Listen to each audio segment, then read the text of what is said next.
Welcome to a special edition of the CK Podcast, Saturday afternoon, 1:30 p.m. I got my boy Ty making some Thai tea right now as we speak. How you doing, bro?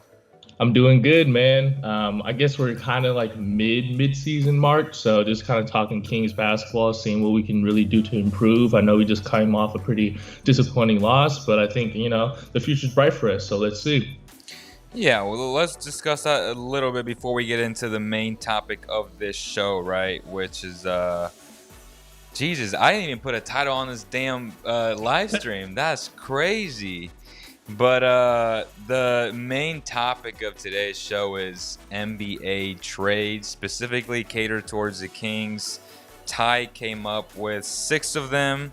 I have one that was sent to me by my boy Ron on Instagram. Shout out to him. So we'll go over that one first and then go over Ty's 6.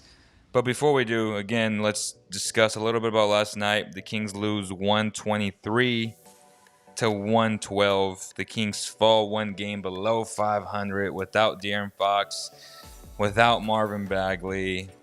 No excuses, man. The Kings should have won that game. The Magic were missing like 6-7 players themselves. So it just comes to show that if you don't bring your A game, no matter against who, and yes, Vooch is an all-star, and that guy has carried that team to respectability to some extent. They got 10 wins this year, and it's a lot of it, most of it because of Vooch. He's really, really good, right? The Kings got to bring their A game every single time. Like, they can't just look down at a point like, bro, y'all not that good yet. You know what I'm saying? You have to respect the game and respect every single opponent. They did not last night, and it resulted pretty much in a blowout loss. Like, after that third quarter, man, I mean, it was all bad. But my biggest positive was Daquan Jeffries. This guy in one game already showed that he has to be the second guy after Tyrese to come off the bench. He's better than Kojo. He's better than Glenn Robinson. His defensive tenacity off the ball and on ball is really impressive. His feel and IQ defensively, and even his powerfulness going to the rack is really impressive. And we'll get into Thibault because he's a hot name right now. And honestly, I think he's as good as Thibault defensively. He just hasn't had the chance to prove that. But go ahead, Ty. What was your biggest takeaway from last night? Yeah, I know the biggest thing a lot of the Kings players were saying post game was the lack of communication guarding Vucevic, and I think it's just really disappointing because I think this is just another game of it being typical Kings basketball in a sense because we tend to have good stretches and then we'll end up losing to a team like the Magic, right, with basically all their starters out. I think it is interesting that you bring up Daquan Jeffries. I know we've definitely been needing help on that second unit. I think something I wanted to point out was just the fact that, man, Glenn Robinson is just so athletic. If he could just put it together and actually finish around the basket, But he'd be. he's not though. Like he's Oh, weird. Like, yeah, he's athletic, but he never shows it on the actual basketball court when games count. He's so soft. He doesn't want to block shots. When like guys go for a dunk, he just stays there. Like, bro, you have a 40-plus inch vertical. Use your athletic. Stop being soft. And that's something that you don't see from Daquan. Daquan is going to go on and try to block everything, even if he gets posterized. Like, those are the guys that are tough-minded, that want to play basketball, and that's been my biggest gripe against Glenn Robinson. Yes, he's athletic, but it doesn't matter if you don't showcase it on the defensive end. yeah, most definitely. And then when you look at a guy like Daquan Jeffries, he's a stocky 6'5" guard, you know what I mean? And so kind of throwing him into the fire and seeing what he can produce, I think with the Kings, we could really use that energy off the bench. And so hopefully he can be our answer moving forward. I don't know if I'd go to the extent of saying he's as good as Thibault, but Defensively, I I mean, mean, in one game last night, what he did last night, just off the ball, like I pay attention a lot to just feel and IQ. He was yeah, communicating. He wasn't ball watching. He was moving his feet really well, and he's so strong. And yeah, most Thibault definitely. is just awful offensively. Like he's just terrible offensively. And I can already say with a straight face that Jeffries is already a better offensive player right now. So and we haven't even seen like his full package, and he doesn't even have his basketball legs under him. And what he did last night to stop the Human Torch, that was pretty impressive, man. Yeah, I think Yeah, bottom line is like we could really use that energy off the bench. I was pretty happy to see Kyle Guy pick up some minutes a few games ago. I think it was what it was. And so, yeah, man, I think as of right now, Corey Joseph and Glenn Robinson definitely are getting the job done. This just seems very mediocre, and it just sucks because it's almost like if Fox isn't in there, slice and dicing the whole defense, we get pretty stagnant. So, Well, that has a lot to do with coaching too, because they have catered everything to Fox, playing a 5-out offense, having a lot of space out there, and just letting them go to work. And it's a lot of 5-out read and react. If they build a wall, or if they, if he attracts two guys and it's a simple kick out, it's a simple read. yeah. Now without Foxy out there, other guys got to play different roles again, and on such short notice, didn't even know if he was going to play. Just randomly did not play. He may play tomorrow. He may not. This is all weird. How it all happened, how it transpired. I don't know if they said, "Oh man, we're playing the Magic. Let's sit out De'Aaron Fox. We'll be fine." Didn't happen. Again, you're not that type of team yet. I think the Kings are talented, but you should not be disrespecting teams like that. If that was the case, I don't know. It sure seemed like that though. I was like, De'Aaron, he wasn't even like on the injury list prior to that, and then he just showed up like, oh, he's not playing, and I was like, what? But that was super strange. I I'm vouching for Vooch. Hopefully that he makes the All-Star team this year. He's a hell of a basketball player. 42 points, 9 rebounds, 4 assists last night. He's been killing it all season long, carrying the Magic. I love what they have in him. You hear different things like he sits out practices and he doesn't. I'd be sitting out practices and like icing my back too if I have to carry an entire team with guys that are like four stringers. Like it's insane when you look at what he's had to work with and the type of production that he has produced, which leads me to the next conversation before we get into all these trades, which is Rashawn Holmes. We started seeing the disrespect again. It's not like I was making shit up on Twitter trying to, make things up, because I wasn't. We've been seeing this all year long. I didn't say Kings fans hate him or don't like him. I said a lot of them disrespect him, and I tweeted that out. I showed a screenshot just to show that I'm not the type of guy that makes things up, that I want to, like, trust me, bro, we have plenty of attention on our platform. I don't need any more attention from any tweeter sheep. Like, there has been a lot of people on all platforms that tell me that they're not that high on Rashawn, and that's fine. But don't come out after a loss, talk all this stuff, and then after they win, he's playing well. Well, we love him. No, like, stay your ground.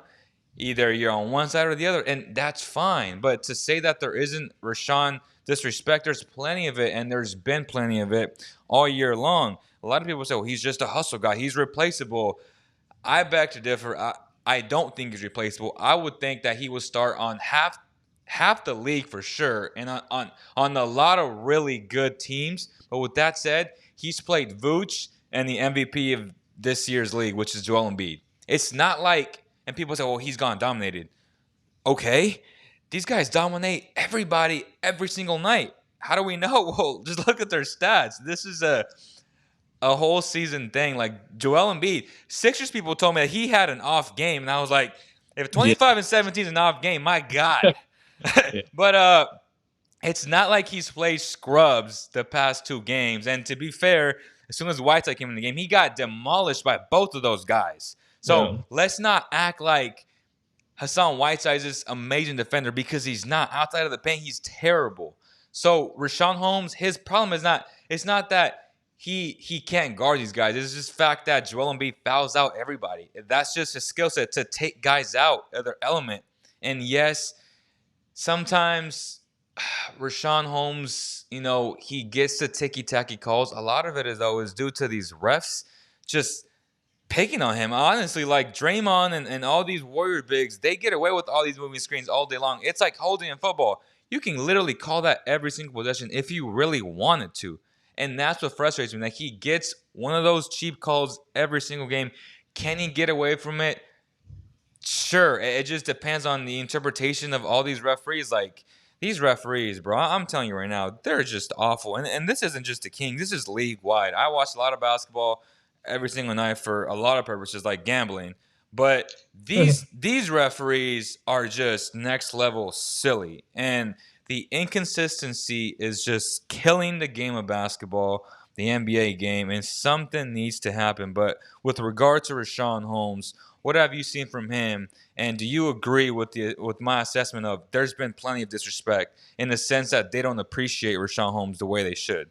Yeah, most definitely. I think Rashawn Holmes is arguably one of the most underrated players in all of the NBA. And so I think with Kings fans, what we tend to do is when a certain player isn't doing as well, you know what I mean, having a bad stretch, we immediately want to hop off the boat and, kind of think the ship's sinking. And so Yep. for me, the question that I pose to Kings fans is like, okay, if Rashawn Holmes is allegedly this just energy guy, right, and isn't able to really contribute any more than that, what real replacements do we have? And we've even talked about on the show before, Hassan Whiteside is only effective in that 20, 25 minutes role where ideally he's able to get like 8, 11, and like 2 blocks. You know what I mean? I don't want to see him on the floor for a full 48. And I think the bottom line is the only knock I have on Rashawn Holmes is his size. He is a little undersized. So when he is facing a 7-foot Embiid or even a guy like Jokic, nonetheless, their height is a big thing, but they're MVP caliber players. So that's something you got to consider. And in terms of like the salary cap situation, we are tied to Fox, Buddy, and Barnes as of right now. So if you want us to get a replacement that's more supplemental, what money do we have for that, and what assets do we have to give up for that?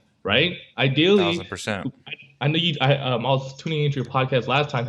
You said that he was a 15 to 18 million dollar player, and while a lot of Kings fans would think that's being overpaid, once again, I must reiterate the Kings have to overpay to keep our players. So if you look across the league and some of the starting centers that aren't all-star caliber, I think Rashawn Holmes is able to get the job done. I think he's been more than efficient. I think the fact that he's been able to implement that push shot that the Kings announcers always talk about is a huge thing because I think off that pick and roll, if you're not able to get directly to the basket, I know players like John Collins, some people would even say he's an all-star. I don't even know if he can make a shot outside the paint if he's not dunking it, right? No. So I think for the value that we get out of him, we have to respect it. I think when we signed the guy, nobody was expecting him to be our starting center, and he is overachieving. So we have to put some respect on his name. Yep. And yeah, I think if we really look into the Kings organization, behind De'Aaron Fox and maybe even Halliburton, we could even make the argument that Rashawn Holmes is the third most important player on our team just for what he does on the floor.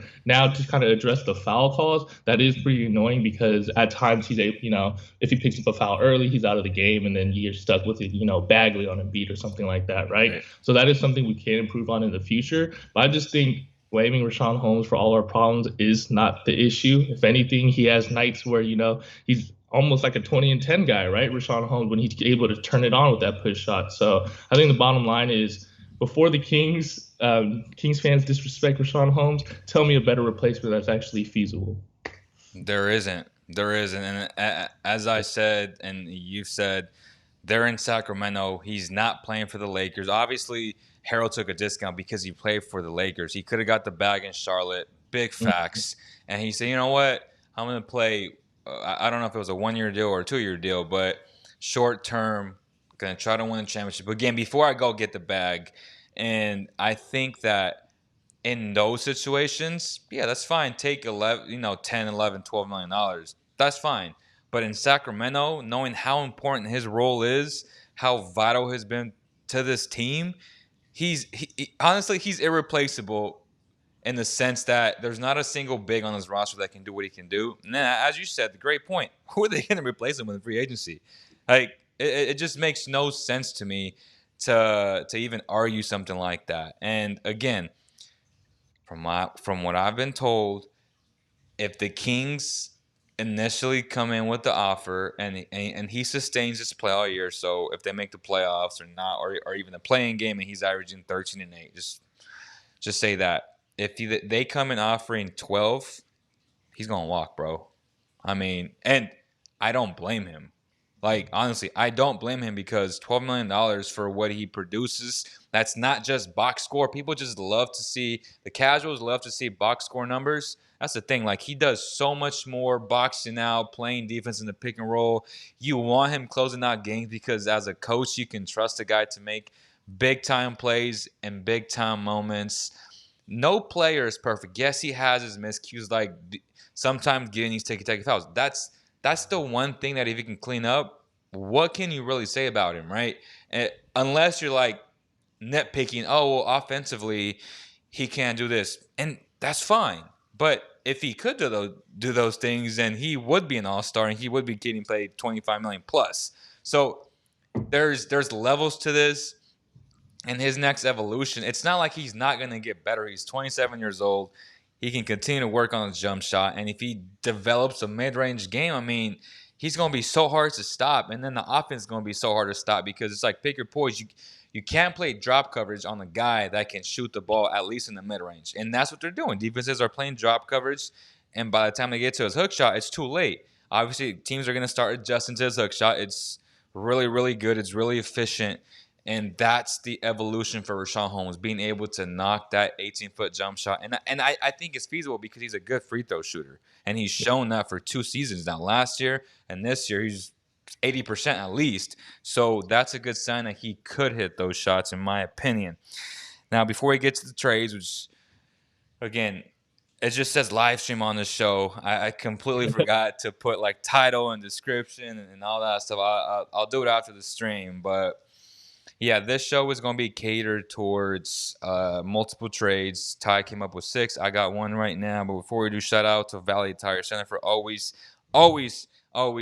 supporting the Cowboy Kingdom platform, man. We appreciate them. Make sure you support them in all your local businesses. Medici, Sacramento, for all you males out there that listen to the show, if y'all want to take your significant other, then y'all know that you can take them to Medici, Sacramento. They're having heart-shaped pizzas tomorrow, so it's going to be a nice dinner or a nice lunch or however you want to call it, man. Shout out to them. The closest thing to Italian pizza. It's literally baked in 90 seconds to perfection. The ovens are imported from over there. I mean, it's legit quality stuff, ingredients, all that good stuff, man. So let's get to the first trade, bro. That first trade comes from my boy Ron, and it's Al Horford and Baisley for Corey Joseph, Marvin Bagley, and Bielitsa. Salaries match. What do you think about that? Would you do that? I would do that because it helps us in our favor vastly, in my opinion. You're talking about the John Collins. We get Collins and Thibault, right? This is the OKC Thunder, Al Horford and Baisley. Oh, and then what do we give up again? Joseph, Bagley, and Bielitsa. I just I think I would want a first round pick, but I know OKC's not going to give it up. They can. I mean, that's an option. They have a billion of those from from everybody.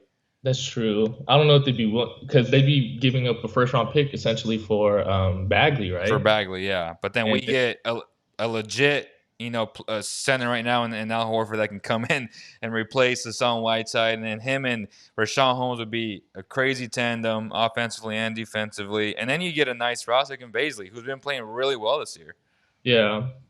I mean, I would love to see that potentially because I feel like, in my opinion, we're giving away our crumbs for Al Horford and Baisley, just trying to change it up and see what we can get.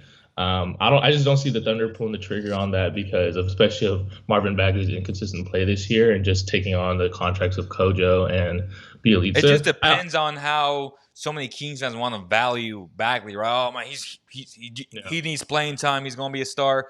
All it takes is one GM to say, I think I can develop and get the best out of the number 2 pick. And if that's the case, we take away a huge contract in Al Horford. And obviously, the Kings will want like a late first-round pick from all those billion picks that they have. I don't think that's a big deal for them. And then if you get Baisley, it kind of does make sense, though. Like if the Kings are in the win-now mentality, this is a trade to make. And then for the Thunder, who are rebuilding to some extent, because Shai Gilgeous-Alexander's an animal. I mean, when you look at All-Stars, which is a whole separate podcast, it's hella hard to just distinguish De'Aaron from Shai, from Donovan. Like, someone's going to get left out. And that's just the truth. But that's a whole separate topic. So you'd say yes or no to this? I would say yes because I feel like yes from the Kings and yeah. So let's do this. Yes from the Kings, yes from the Thunder, or vice versa. Like no, yeah, no. I would say yes for the Kings, no for the Thunder, because I don't think the Thunder believe in Marvin Like, Bagley, and okay. I think Al Horford does do a lot for that team, even though he's just that big contract for them. I mean, people see a big contract, bro. I see a basketball player. I watch the games. This guy has kept that team afloat. Him and Shea Gilgeous-Alexander. Al Horford's a hell of a player still, man. I mean, now he's a guy that gets disrespected and undervalued because his contract is so big. And the same with Andre Drummond. People are misinterpreting that. I don't think he's a good player. I think he's a very good player. But his contract is where, again, same with Al Horford, things get messy, right? You're like, ah. But the thing is, if they do, if his contract does get bought out, then yeah, I would love to have Andre Drummond and Rashawn Holmes, 1 and 2, however you want to split that, and then cut or trade away Hassan Whiteside. He's a huge upgrade over a guy like Hassan Whiteside. Make no mistake about it. But when you look at $27 million a year, you're like, well, for sure, Drummond is he's worth 15 at least a season, just on the fact that he gets so many rebounds a game. So he would be an instant upgrade over Hassan Whiteside. But to play Drummond 30 plus minutes a night is a no to me, man. I mean, I want him playing the role of Hassan Whiteside. That would be an upgrade to me. And the same with Al Horford. I'm not looking for 30 plus minutes. I'm looking for 20 to 22 minutes a night. Excel, go balls out on that role, and I think things will just take care of themselves, man. Let's look at the first trade or the second trade, which you got Danny Green, Matisse Thybulle, Vincent Poirier for Buddy Hield. I think I would say no to this only on the fact that you're giving up one of the best floor spacers in basketball and Buddy Hield. I don't love Danny Green offensively. I don't love him defensively either. I love Thybulle defensively, but he's awful defensively or offensively. Sorry.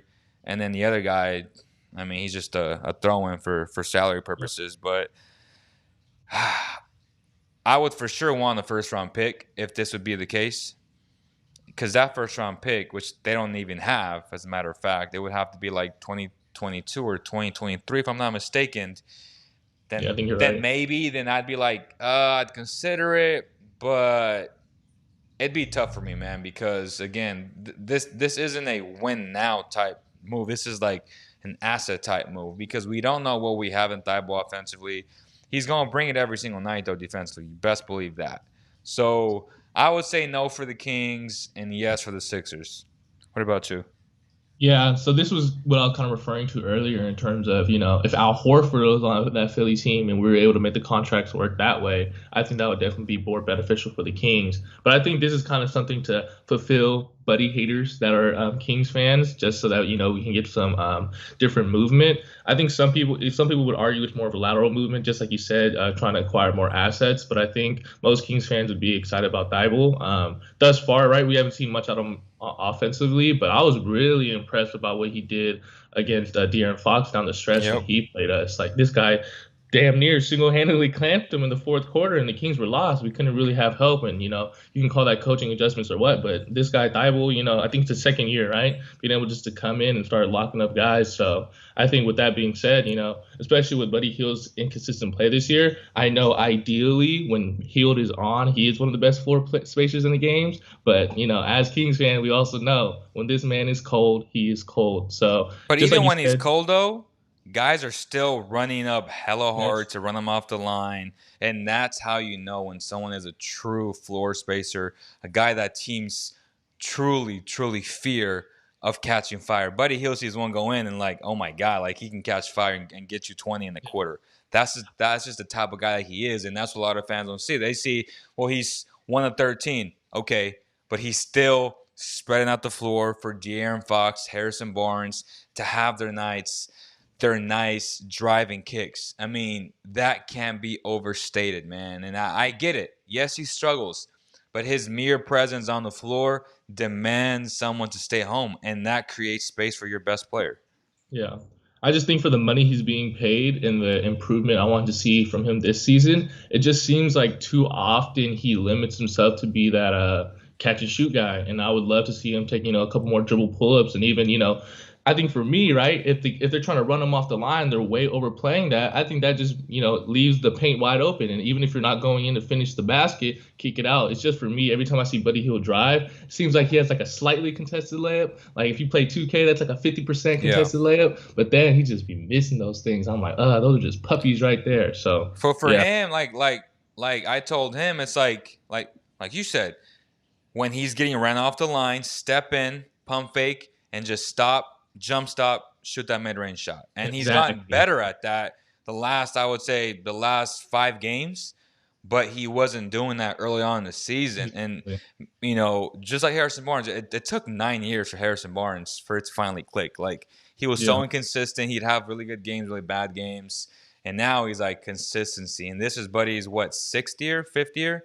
So for some guys, for whatever reason, it takes time for it to click up here. And if you watch enough film and you watch enough tendencies from certain guys, then the game could slow down for you. Just like Tyrese from the get go, like everything seems easy because he studies so much. And that's just Mhm. like anything else, like taking the test. If you study for the most part, that gives you the best shot of acing that test. And this is the same way. If you study enough, the game of basketball, you're going to be just better. That's just the way it is, repetition, and watching certain things. But yeah, so that's what we think about that trade. Next trade is number 3, Victor Oladipo for Buddy Hield and the Lakers 2021 second round pick. Oof. I love Oladipo, but I think he'd leave.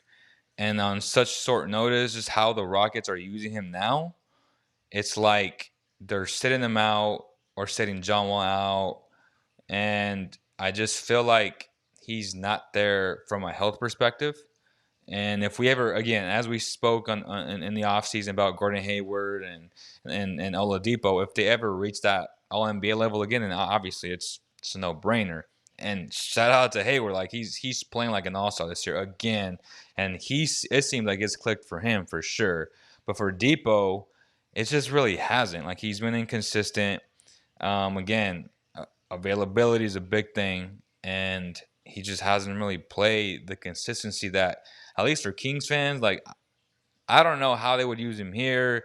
If it's something medical with his knees, like I have no idea what's going on with him. But the fact that he doesn't play every night, to me, it's a concern. But it's definitely interesting. I would say no, for the Kings, and I think the Rockets make this deal. Like to me, you get 4 years, or it'd be 3 years and a half left of Buddy, and you're not thinking, man, like Debo's gonna leave us and we got nothing. Like, so I'd say yes for the Rockets. Yeah. For me, this is more so a trade for Leo. Say no to tanking fan because I feel like this is a similar trade to like the Kawhi Leonard trade with the 1 year rental, right? Mm. And if we're able to get Oladipo to come here, return to All Star form, and potentially make this crazy playoff push, beside a one-two tandem with him and Fox, how fast they're able to play, right? Crazy playmakers. I think that's But kind does of what his it health is. not concern you though? Knowing what you know, knowing that he doesn't play every night. That is true. And so that's why I just kind of threw it up there. That was kind of my Yep. rationale going behind it because I know a lot of Kings fans are wanting to trade Buddy Hield right now. And so, yeah, I really liked Oladipo Me too. Yeah. coming into this season on the Pacers, and I wanted to see if we can make a move there. Just like you said, we've even talked about Gordon Hayward in previous podcasts. But, yeah, injuries are definitely a big concern. And so that's why it kind of be just a straight-up swap. I didn't throw in anybody else, right? It's basically Buddy Hield and a throwaway second for Victor Oladipo. Yeah. So I think bottom line, yeah. I'd be willing to do it just because I don't know, man. I would love to see more out of Buddy Hield and just the money that we gave him the money, and so I just feel like once you get that money and that contract, some people go the route of like, oh, I have the money, that's what it is, and I just would love to see Buddy Hield evolve more, and so I like Oladipo, so I'd probably say yes to both for both Rockets and Okay. Kings. Buddha Morris, I don't know if he's talking to me or to you, but he said y'all didn't want to pay Vooch, but will pay Horford. You're not talking to me, man. I'm a big Vooch fan. So I don't know who you're talking to. Like, I'm a huge Vooch fan. Yeah. So you're not talking to me. Number 4. You got Pacer trade, Jeremy Lamb, Karis LeVert for Buddy Hield, Marvin Bagley, and the 2022 first round pick. This is interesting to me. It's interesting on so many levels because we don't The, know what Karis LeVert is exactly. as of with this health issues. Like that was a huge scare. Praying for the guy. Hopefully it all works out because when he's on the floor, that guy's an animal. Like that guy's a beast. On just his IQ, his feel, his size. He can play the 2, the 3. I mean, he's so versatile. He can score on all 3 levels. If he was healthy, it's a yes for me. But if he was healthy, then why would the Pacers do that, right? So it's more of like a risk. I love Karis LeVert, so this is an easy yes for me. If we knew he was healthy and that he would have, you know, uh, a long-term future in the NBA. Same with Ingram last year or the year before that. It was scary because we didn't know what the blood clot would pretty much entail for his career. And I don't know exactly what's going on with Karras, but I just want to watch him again because if he comes back, he's going to be a huge boost for that Pacer team. Yeah. So my rationale behind this was really about his injury status and kind of that blood clot. Just because I don't know, like obviously the Pacers wouldn't make this trade with a healthy Karis LeVert, Yeah, but it's kind of like almost like trading problems in a sense, just because we don't know. And so in terms of that's why I wanted the Kings to get on that Harden trade. Maybe we could have snagged like a LeVert or James Harden.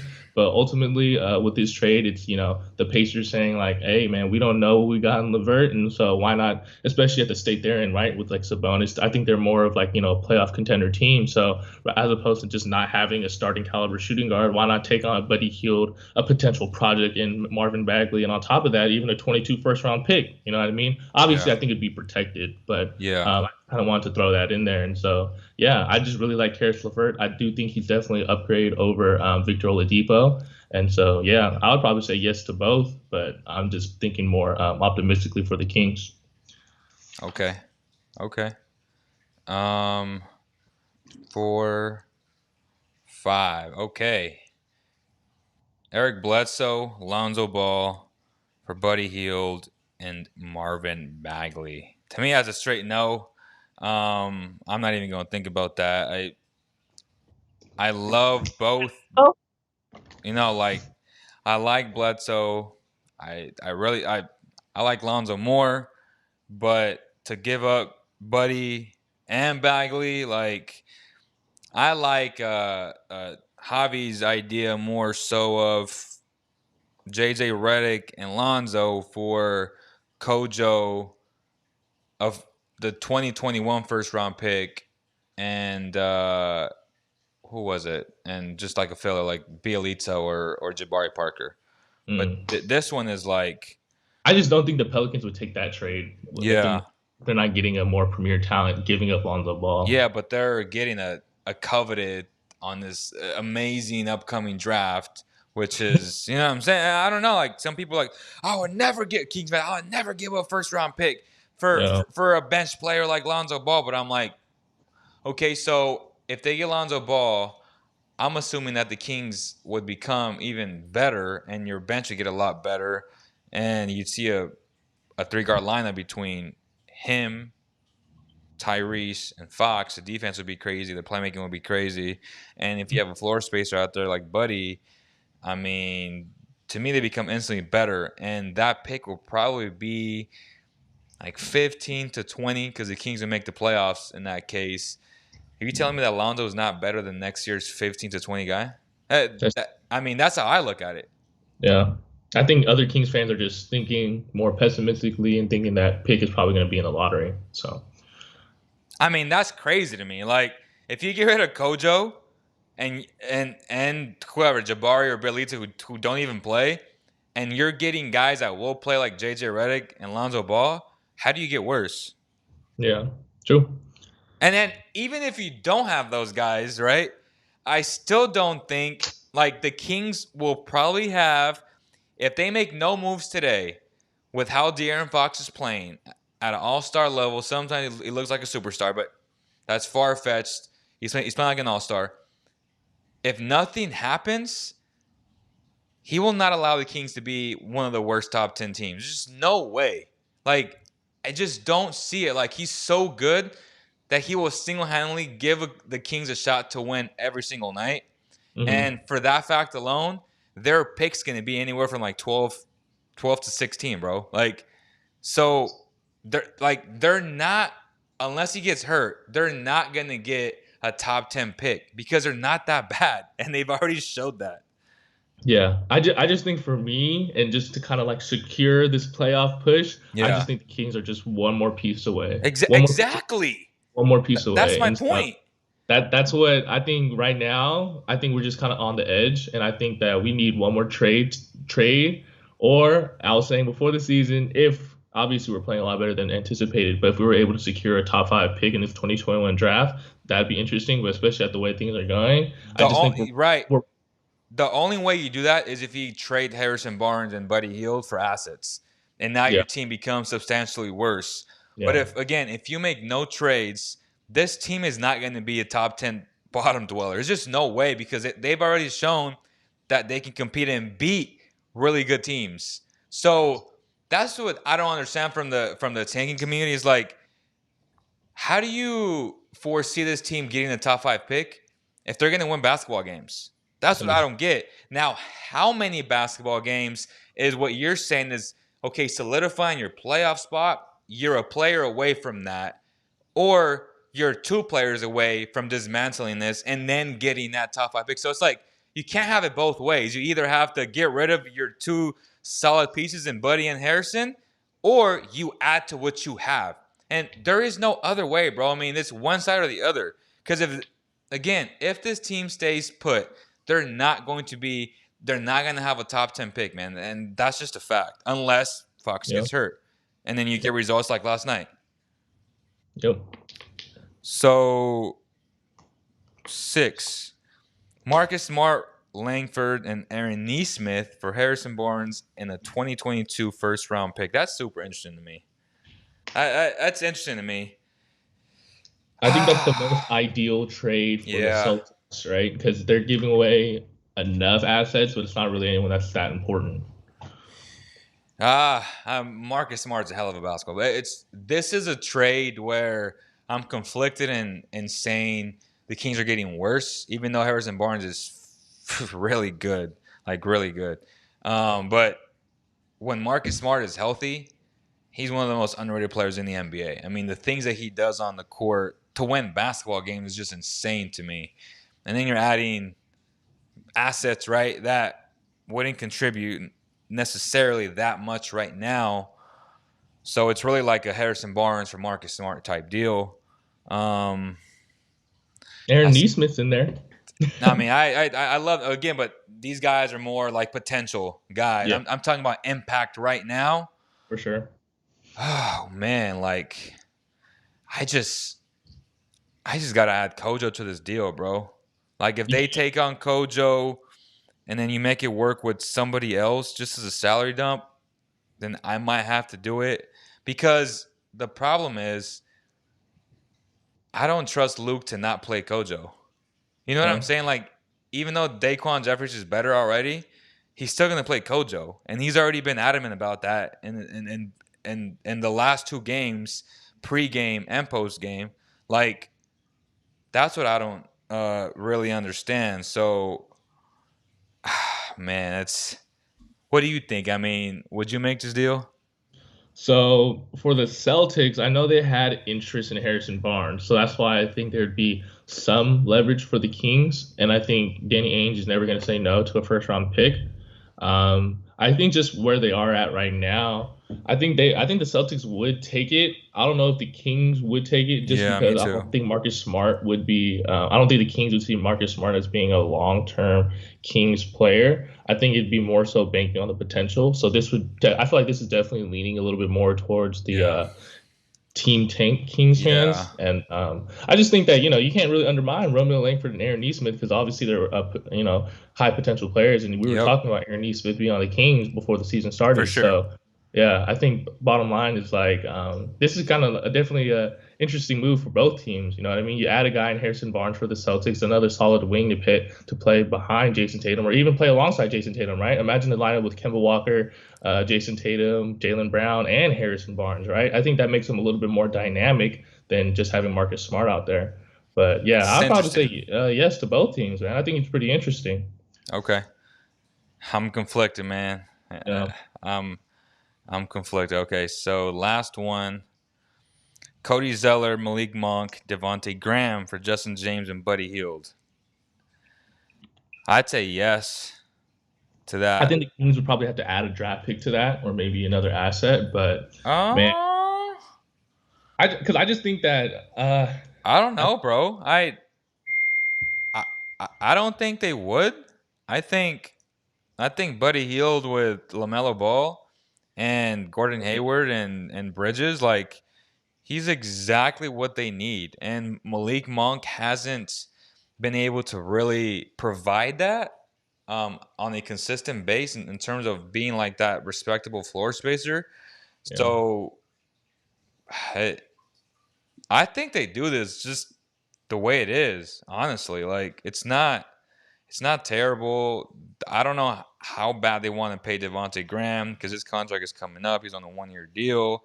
yeah, Um, that was my biggest thing. Malik Malik as well. Like he's gonna want to get paid. I don't know what his market is, especially because he's been so inconsistent. And Zeller is just like a filler. But oof, I think it's a yes for both teams, man. Honestly, Yeah, I've been paying really close attention to the Charlotte Hornets this season, just because one, obviously, they have LaMelo Ball and he's super fun to watch, but just to kind of see how that backcourt situation would play out. I honestly thought I knew LaMelo was going to end up taking that starting role, but especially with Devontae Graham hurt and yeah. Terry Rozier playing really well these last few games, what room do they really have for Devontae Graham? So why not insert a guy like Buddy Hield to play alongside those guys? You know, a floor spacer, a great shooter. And in terms of the Kings, you know what I mean? I guess Malik Monk and De'Aaron Fox played together in college, so there's that connection. In addition to that, like you can't forget Devontae Graham was arguably the most improved player last season, and this guy's a bucket. You know what I mean? He is a little undersized at 6'1", but I think this is kind of similar to what we were talking about earlier with like Alonzo Ball, three-headed guard tandem. But I think if Kings fans aren't happy about Buddy Hield, Devontae Graham is arguably a good supplemental piece. So someone just sent me a trade. His name is Chris Hurlbert. So shout out to him for contributing and sending me this. So wow, magic trade. So Vucevic, Terrence Ross for Corey Joseph, Bagley, Bielitsa, Parker, Metu, and Ramsey. Dude, yes, yes for the Kings. I mean, of course. Yeah, duh. But the Magic would say no. Let's be honest. Like, Like I think realistically, who could the Kings give up outside of De'Aaron Fox to get Vucevic? I don't even know if they would accept a Buddy Hield Harrison Barnes trade, even though I wouldn't want to give that up because yeah. just because of the way that their roster is. Well, okay. So let's discuss the trade that that someone sent me about that Beal trade, right? Yeah, That I posted. The only way you get an All Star is if you give up Halliburton. I mean, yeah, there's no other way of sugarcoating this. Teams are not stupid. Teams know the value of their guys, and if you're not willing to give up, and again, I respect either side. But to say, oh hell no, like no, that's exactly why the Celtics don't have a championship because they said no to a Jalen Brown for a Kawhi Leonard. They could have been champions, and oh really? I now didn't know Jalen is 3 years later becoming what they thought. But it's I don't know, man. Fans are so attached. They use their and their hearts get in the way of reality. Like in my opinion, as much as I love Halliburton, yes, he barring injury, to me, he's going to be an all star. But what Beal can provide now, it's like you're speeding up the process, man. You're combining a 27-year-old guy who's averaging 35 in his prime with a guy who hasn't even hit his prime, who's already hella good in De'Aaron Fox. And if you get Denny Advia and Bertans, like, why wouldn't you make that deal? Like, it makes no sense to me. And I get it. the infatuation with Halliburton, and I'm one of those guys. But I'm also not like. Let me pose it this way: what will LeBron, Giannis, and KD do? They'd say yes. Yeah. Like in a heartbeat. Like they would make that deal because you're bringing in a superstar like Bradley Beal. So it's just I just hate it when they're like, oh, this is a stupid trade. Like stupid in what sense? Like you're bringing in a superstar that averages 35 a game that single-handedly can, like last night, say you don't have De'Aaron Fox for one night. Guess what? You know you can pencil in 35 points for one guy. You know what I'm saying? Like it's crazy to me. But what is your assessment on the trade like that? So I think, Leo, relax, man. You're Okay. dealing with these Kings fans. Okay. All right? These ain't just any fans. These are Okay. Kings fans. So take it with a little grain of salt. Okay. They are gonna, they're gonna get too high at times. They're gonna get Yep. too low at times. Yep. But I agree with your point 100%. Ironically, I was actually just debating with my friend about the value of Bradley Beal and how I think he's a top 15 player in the NBA. And regardless of what his record you want to call it, the man is averaging 35 points in the NBA. And he's playing with scrubs. Like that team has been hampered with COVID protocols all year long. Just look at who he's playing with, man. I mean, and this guy is giving them a shot every single night. It seems like.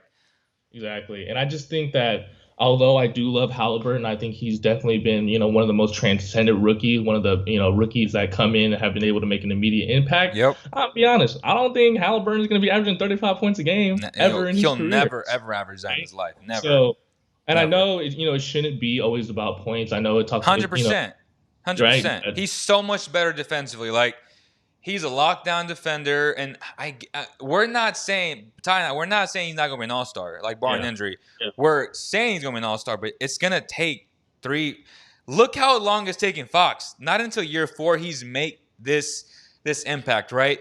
Bradley Beal is now, and he still has 5 years of prime time ahead of him, and you still have this year and then the following years to convince him to sign long-term. That's plenty of time for him to say, you know what? I want to play with De'Aaron Fox. Like, I am banking that he says yes because Fox is that guy. He's not John Wall, in my opinion. And again, Bradley Beal was so young and so immature, and he wasn't even that good when he played with John Wall, like, during those times. So to say, oh, look how John Wall and Bradley Beal, like, everybody wants to use that dumb analogy, but it's like, it's so out of line to me, bro. It's not even funny. And then just look at the state of the Kings right now. Yeah. Like, do you want to wait another 4 years to get all-star form Halliburton? Like, come on. Exactly. That. Yeah. That right there, bro. Yeah. Buddha said that trade sent Denny too. LOL. That was a win. Yeah, bro. I mean, Denny, a guy who I think very highly of, who could be an all-star down the road as well. It's like, you're saying no to Denny, Bertans, and Beal? Like, what? I don't think the Wizards would do that. I think it would be right. Metal pieces. To be honest with you, that's crazy. That's like their whole future. Might as well throw in Rui Hachimura. Fuck it. Yeah, and like fans are like, oh hell no, the Kings would never do that. I'm like, what? Yeah. What the? That's mind-boggling to me. But let's end it there. I think we gave enough trade proposals for Kings fans to slam their heads on the bed tonight, or even right now against Iraq. Don't do that. It's frustrating when you lose. Like Ty said, Kings fans get too high and definitely too low. They start throwing their guys under the bus, guys they claim that they love, and it's just ridiculous to me. But it is what it is. That's Kingsland. That's what happens when you lose 15 years in a row. Like, I get it. I get it, bro. But this was fun, man. Thank you so much. When can we expect to have you on again, bro? Hey, man. These Berkeley classes have been whooping me, but dude, I really love the podcast. I love talking about the Kings. So I sent Leo my schedule earlier. Mondays and Fridays and weekends are probably the best days for me. Obviously, like, I don't know when the Kings are going to be playing on those days, but yeah, man, I love being part of the CK family. I think I'm able to contribute to a lot, and I love interacting with you guys. Like the comments that you guys see, even the negative comments, I think it's pretty cool. Just because I feel like if you don't got haters, you're not doing something right. Yeah, so, man, I'd love to be back on here soon. soon. And yeah, anytime, really. All right, y'all. So we appreciate all the support, all the comments on the live show. And for the people who watch this later on, make sure you hit the like, share, dislike if you don't agree, but drop a comment below. Also, this will be available on iTunes, Spotify, all the audio platforms. Thank you guys so much, and we'll see you guys on the next one. Peace.